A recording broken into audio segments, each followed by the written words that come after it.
นี่ทุกคนเนาะนี่เป็นหมู่บ้านแห่งหนึ่งนะมีเรือน2หลังเรื่อยๆไปก็จะมีหลายหลังเบิ่งมีลักไฟฟ้าเนาะนี่แหละเส้นทางเข้าไปในเมือง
บรรยากาศฝนตกครับทุกคน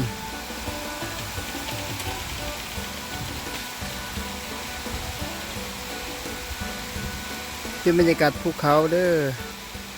ติดกับภูเขาฝนทางนี้เพิ่นไถหน้าหุดแล้วทุกคนเนาะเกี่ยมสีเฮ็ดให้เฮ็ดหน้าทุกคนทางบ้านเบาเหล่โบทางบ้าน FC ทางอุบลทางฝั่งไทยเฮาเป็นแนวใดฝนตกอยู่บ่เกี่ยมเฮ็ดให้เฮ็ดหน้าแล้วบ่นะทางนี้ฝนแล้วเด้อทุกคน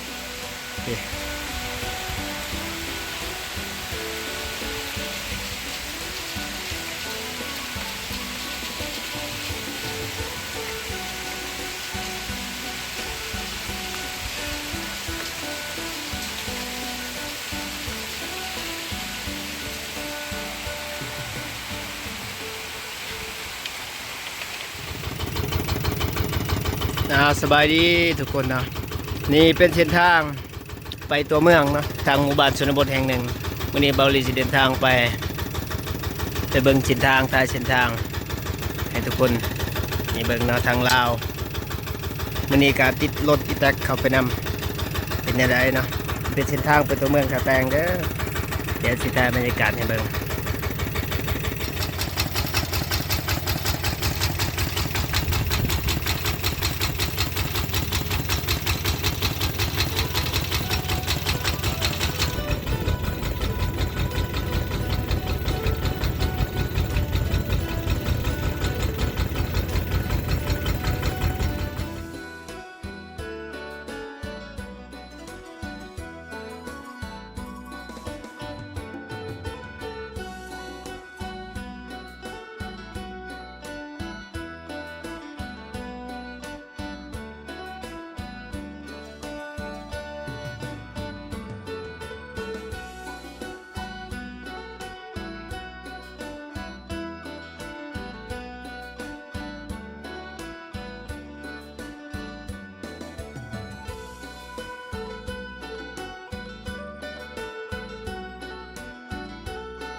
นี่ทุกคนเนาะนี่เป็นหมู่บ้านแห่งหนึ่งนะมีเรือน2 หลังเรื่อยๆไปก็จะมีหลายหลัง